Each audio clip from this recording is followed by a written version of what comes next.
Kisah tentang Ashabul Kahfi merupakan salah satu cerita yang terkenal dalam kepercayaan agama-agama Abrahamik, terutama dalam Islam. Kisah ini menceritakan sekelompok pemuda beriman yang melarikan diri dari penganiayaan seorang raja yang zalim dan berlindung di dalam sebuah gua. Gua tersebut kemudian menjadi tempat mereka tertidur selama 309 tahun, seperti yang diisyaratkan dalam Al-Quran, tepatnya dalam surat Al-Kahfi ayat 9 sampai 26. Setelah ribuan tahun, lokasi gua ini sempat hilang dan tidak ditemukan oleh siapapun, yang menyebabkan kisah ini dianggap oleh beberapa orang sebagai mitos karena kurangnya bukti arkeologi. Namun pada tahun 1963, seorang arkeolog dari Yordania berhasil menemukan sebuah gua di daerah Ar-Rajib, Yordania, yang diyakini sebagai gua tempat bersembunyinya Ashabul Kahfi. Penemuan ini mengungkap banyak bukti yang cocok dengan deskripsi dalam Al-Quran. Di dalam gua tersebut ditemukan 8 kuburan kuno yang diduga merupakan tempat peristirahatan para pemuda Ashabul Kahfi serta sebuah kerangka rahang atas seekor anjing yang sesuai dengan kisah dalam Al-Quran bahwa seekor anjing turut menjaga pintu gua. Menurut tradisi Nasrani, 7 pemuda tersebut dikenal dengan nama Maximilianus, Martinianus, Dionysius, Yohanes, Konstantinus, Lamblicus, dan Antonius. Sementara dalam Islam, nama-nama mereka tidak disebutkan secara spesifik dalam Al-Quran, namun beberapa ulama dan sejarawan menyebut mereka sebagai Martelius, Cassitius, Sidemius, Mixalmina, Mikaslimina, dan Tamliha. Terdapat juga seorang pemuda penggembala yang membawa serta anjingnya untuk menjaga mereka. Pemuda-pemuda ini merupakan penasihat atau pembantu seorang raja zalim bernama Dikianus atau Dikianus, yang dalam beberapa catatan sejarah dikenal sebagai Decius, seorang kaisar Romawi yang berkuasa pada abad ketiga Masehi. Decius dikenal sebagai seorang penyembah berhala yang kejam, terutama terhadap mereka yang beriman kepada Tuhan yang Esa. Para pemuda ini melarikan diri dari ancaman hukuman mati yang dijatuhkan oleh sang raja karena mereka menolak untuk menyembah berhala dan tetap teguh pada keimanan mereka kepada Allah. Setelah tertidur selama 309 tahun, para pemuda tersebut bangun dan mendapati bahwa keadaan dunia di sekitar mereka telah berubah. Orang-orang di sekitar mereka telah memeluk agama Tauhid dan kepercayaan kepada Tuhan yang Esa sudah tersebar luas. Bukti ilmiah dari penemuan gua ini memperkuat keyakinan akan kebenaran kisah Ashabul Kahfi.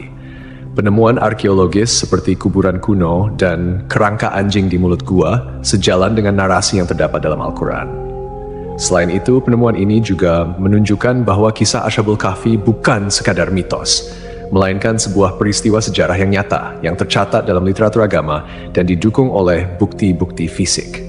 Dalam Al-Quran, Allah Subhanahu wa Ta'ala berfirman mengenai jumlah mereka dalam surat Al-Kahfi ayat 22. Nanti ada orang yang akan mengatakan jumlah mereka adalah 3 orang, yang keempat adalah anjingnya, dan yang lain mengatakan mereka itu 5 orang, yang keenam adalah anjingnya sebagai terkaan terhadap barang yang gaib. Dan yang lain lagi mengatakan mereka 7 orang, yang ke-8 adalah anjingnya. Katakanlah, Tuhanku lebih mengetahui jumlah mereka, tidak ada orang yang mengetahui bilangan mereka kecuali sedikit. Ayat ini menegaskan bahwa hanya Allah yang mengetahui jumlah pasti dari pemuda-pemuda tersebut, dan tidak ada seorang pun yang memiliki pengetahuan pasti kecuali mereka yang diberi petunjuk oleh Allah. Ashabul Kahfi, seperti yang disebutkan dalam Al-Quran surat Al-Kahfi ayat 11, tidak hanya merupakan bukti kebesaran Allah, tetapi juga mengandung detail-detail yang menunjukkan mukjizat dan keajaiban yang hanya bisa diketahui melalui wahyu.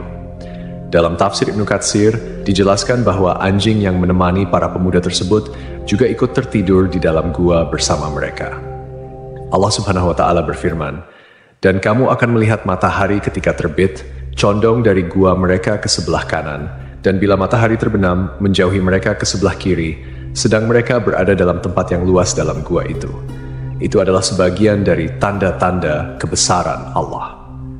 Barang siapa yang diberi petunjuk oleh Allah, maka dialah yang mendapat petunjuk. Dan barang siapa yang disesatkannya, maka kamu tidak akan mendapatkan seorang pemimpin pun yang dapat memberi petunjuk kepadanya. Para peneliti yang mempelajari gua ini menemukan bahwa celah masuknya sinar matahari ke dalam gua memang sesuai dengan deskripsi yang ada dalam Al-Quran. Celah gua di sebelah selatan mengarah ke barat daya. sehingga ketika seseorang berdiri di dalam gua pada waktu sore, sinar matahari akan bergerak ke arah kanan dan memberikan ruang untuk melihat pemandangan luar gua. Pada waktu siang hari, sinar matahari tidak masuk ke dalam gua, sedangkan saat matahari terbenam, sinar tersebut hanya sedikit dan sesaat memasuki gua. Fenomena ini sangat menakjubkan karena menggambarkan akurasi detail yang disampaikan dalam wahyu yang kemudian dibuktikan oleh penelitian modern. Selain itu, ditemukan pula tulisan dalam berbagai bahasa kuno di dinding gua yang mengisyaratkan tentang keesaan Tuhan. Ini menimbulkan pertanyaan besar, bagaimana mungkin Rasulullah Shallallahu Alaihi Wasallam bisa mengetahui detail kisah ini yang terjadi 5 abad sebelum kelahirannya dan sebelum turunnya Al-Quran? Jawabannya jelas. Itu adalah wahyu dari Allah, menunjukkan bahwa Al-Quran adalah firman Allah yang mengandung kebenaran sejati. Meskipun ada perdebatan tentang lokasi pasti Gua Ashabul Kahfi, bukti historis, arkeologis, dan astronomis menunjukkan bahwa gua tersebut terletak di daerah Ar-Rajib, sekitar 13 km sebelah selatan kota Amman, Yordania. Beberapa sahabat Nabi Muhammad SAW seperti Ubaidah bin Al-Jarrah, Muawiyah bin Abu Sufyan, dan Ibnu Abbas pernah mengunjungi gua ini dan menyebutkan bahwa mereka melihat tulang belulang para penghuni gua. Bangunan di atas gua tersebut pada awalnya adalah sebuah gereja yang kemudian beralih fungsi menjadi masjid pada masa kekuasaan Islam. Di dalamnya terdapat pilar-pilar batu yang tidak sama tingginya, membentuk lingkaran yang diduga merupakan bangunan yang disebut dalam Al-Quran. Dan demikianlah kami pertemukan mereka dengan manusia, agar manusia itu mengetahui bahwa janji Allah itu benar, dan bahwa kedatangan hari kiamat tidak ada keraguan padanya. Seorang pakar geologi, Nazim Al-Kailani, dalam penelitiannya menyatakan bahwa tanah di gua ini memiliki peran penting dalam menjaga keutuhan kondisi tubuh para penghuni gua. Tanah di kawasan Gunung Rakim mengandung karbohidrat, kalsium, magnesium, serta tumbuh-tumbuhan dan hewan yang jenuh dengan radium. Material ini mengandung unsur logam uranium yang berkilau dan menghasilkan sinar alfa, beta, dan gamma. Jenis-jenis sinar ini diketahui mampu mensterilkan dan menjaga kualitas kondisi daging serta tumbuhan dari kebusukan. Selain penjelasan dari sudut pandang teologis dan sejarah, beberapa ilmuwan juga telah mencoba memahami mengapa tubuh para pemuda Ashabul Kahfi tidak hancur meski tertidur selama lebih dari 3 abad. Dalam Al-Quran, terdapat petunjuk-petunjuk yang bisa menjadi dasar ilmiah untuk memahami fenomena ini. Allah Subhanahu wa Ta'ala berfirman dalam surat Al-Kahfi ayat 15, "Dan kamu mengira mereka itu bangun, padahal mereka tidur, dan kami bolak-balikkan mereka ke kanan dan kiri, sedang anjing mereka menjulurkan kedua lengannya di depan pintu gua." Surat Al-Kahfi. Dari ayat ini terdapat beberapa pelajaran yang bisa kita ambil, terutama terkait dengan bagaimana Allah menjaga tubuh para pemuda Ashabul Kahfi selama mereka tertidur. Salah satu cara yang dilakukan Allah adalah dengan membolak-balikan tubuh mereka, sehingga menghindari terjadinya ulcus decubitus atau pressure ulcer, yaitu luka yang disebabkan oleh tekanan berkelanjutan pada satu bagian tubuh. Jika seseorang berbaring dalam satu posisi dalam waktu yang sangat lama, aliran darah ke bagian tersebut bisa terhambat, yang akhirnya menyebabkan kerusakan jaringan karena kekurangan oksigen dan nutrisi. Dengan memutar posisi mereka secara berkala, Allah menjaga integritas tubuh mereka.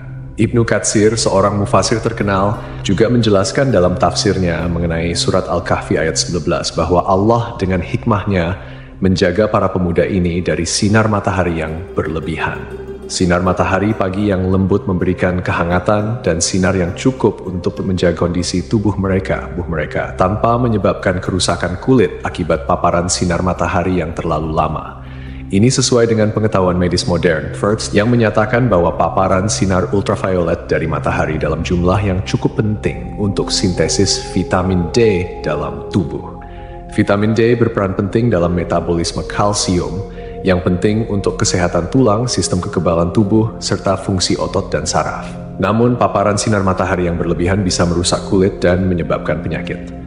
Dalam ayat yang sama, Ibnu Katsir juga menambahkan bahwa posisi gua yang terbuka ke arah utara memungkinkan sirkulasi udara yang baik, sehingga gua tersebut tidak menjadi lembab atau pengap. Ini juga memberikan petunjuk bahwa gua tersebut memiliki sirkulasi udara yang cukup untuk menjaga kesegaran di dalamnya. sehingga para pemuda itu tetap dalam kondisi yang baik meskipun tertidur dalam waktu yang sangat lama. Kemudian, dari sudut pandang ilmiah, penelitian lebih lanjut menunjukkan bahwa radiasi dan unsur-unsur mineral yang terdapat di tanah dan dinding gua dapat berperan dalam menjaga kondisi tubuh para pemuda. Seperti yang dijelaskan oleh Nazim Al-Kailani, unsur logam uranium yang ada di gua tersebut memancarkan radiasi yang dapat membantu mensterilkan tubuh dan mencegah pembusukan. Ini adalah bukti lain dari kekuasaan Allah yang mengatur segala sesuatu dengan sangat sempurna.